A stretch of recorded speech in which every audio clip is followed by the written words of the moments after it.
We will to parachute all the guns of the foe and still get ready. Airborne from skies of the head in the door. Coming, make the jumps and take your boats today.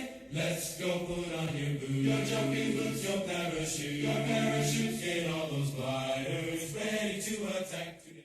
And today on Have a Knife Day, we're in the historic city of Natchez, Mississippi, home of the famous or infamous, depending on which side you're looking at it. This is where Jim Bowie had the famous sandbar fight. And we're here at the booth of Brian Akins. Brian, tell us about yourself and what you have brought to the show today. Right. Hey everybody, I'm Brian Akins of RebelRelics.com.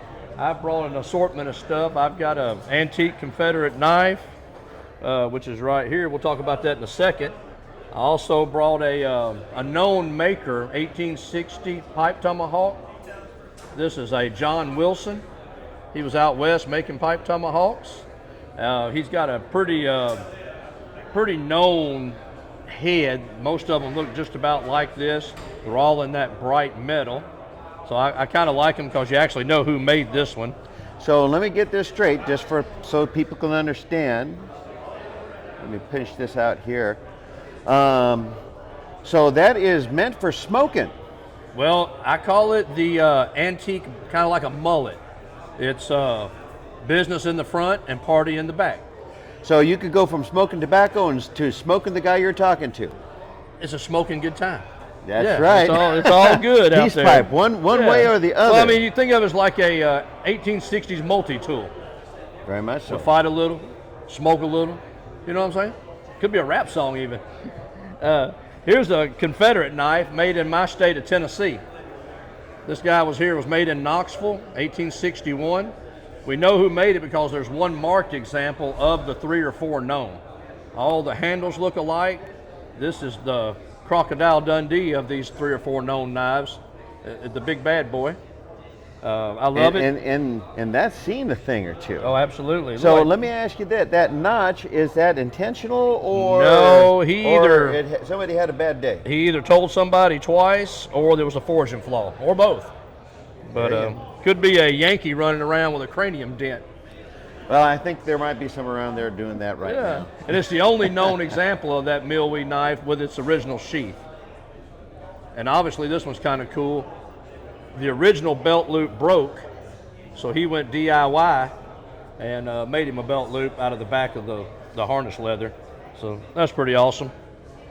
And then speaking of Native Americans here's a dag.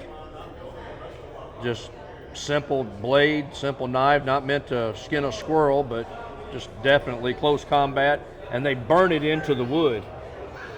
This is not a 2-piece, this is a 1-piece handle. Pretty cool. And then if we want to go back a little while, here's a knife from the Far East. Little Japanese samurai tanto. This would have been their version of a pocket knife.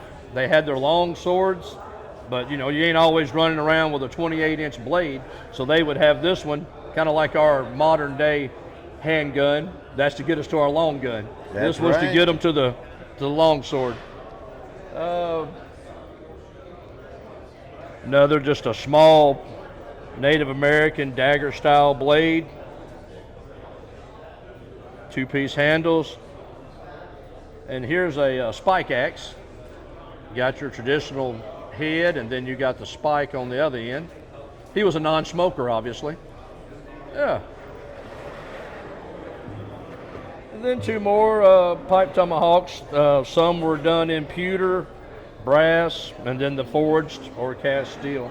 Now, if I'm not mistaken, correct me if I'm wrong, that is a brass-handled short sword for artillery, if I'm not mistaken. Yeah, Ames made some of these, and they patterned them after the "Are You Not Entertained" Maximus gladiator swords. Yeah. The Confederates copied them, and then there's also the French had a version of this too. This one I've not made this one out yet. It's most of the Confederates don't have the rivets, but this one's got some copper or brass, and then an iron pin. The eagle's worn off, the blade's thin. I don't know what that one is. That's a whatchamacallit at the moment. To be continued. And we also have some selection of the, well, these were the reasons why you needed a good solid knife, because they were one shot and they didn't always work. Yeah, 3 bad guys in one shot. Somebody. Now, are all of these black powder, or some of them black powder and some of them are percussion cap? Well, this one's kind of the modern day. This one's trans. It was percussion, then went back to Colt, and as the times changed, the cartridge changed, the firing systems changed, this gun was converted over to cartridge. Well, why get rid of a good pistol when you could just have it updated? That's it. Just keep on rocking. And then we have our powder horns here with some beautiful artwork on it. Just think, everybody, there was somebody over there just knocking this out in a very what we would consider today's standard, very primitive work area, and just pouring their heart and soul into making something that was commonly used into a work of art. Yeah. They may not have had a lot of equipment, it may not have been too technological, but they were still craftsmen back then. And that's what a lot of people don't understand. These people, I mean, I don't know of anybody doing anything that cool today. And Brian, how can people get a hold of you? Once again, I'm Brian Akins, rebelrelics.com on the internet, on Facebook, on TikTok even, and on YouTube. All right, thank you so much. We appreciate you coming here out to Natchez, and have a nice day. Yeah, appreciate you. We will, and perish all the guns of the